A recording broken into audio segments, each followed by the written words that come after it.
Znaš kako, pa duša je čovjeka, čini čovjeka, Da. a ne čovjek je ne čovjeka. Zar, kako da vam kažem, to je, ima čovjek koji bude kvaran u duši, a nije dobar ovako iz polja. A ima neko koji je u duši dobar, a ovako je kvaran.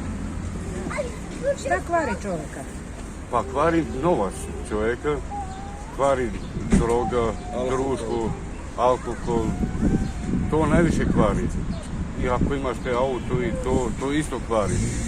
To je najveći, to pokvari sve život. Da. A duša kad je dobra, onda je sve dobro. Čovjek se vidi po duši. Znaš kako, da vam kažem, kad vidite nekog anđela ispred sebe, da je dobar. A ne vidite da đavola, a u duši đavola, a ovako vidite anđeloga. Da. To je nešto najgore. Onda ne možete se spajati ni dobro ni zlo. Ako ljudi ih ima najviše i dosta dobrih, a ima i više loših.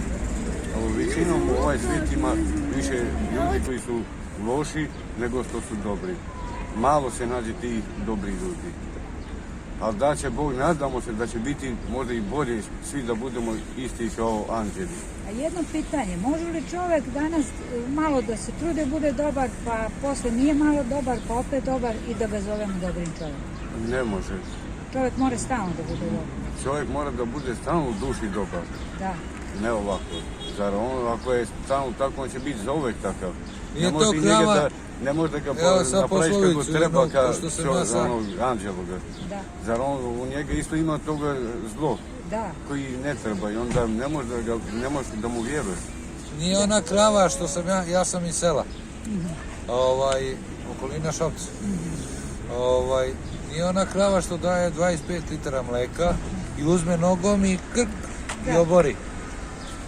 Znači nije dala 25 litara mleka. Nije dala ni kilo, a kamoli 25. Tako su ti ljudi. Tako ima i ljudi su. Da.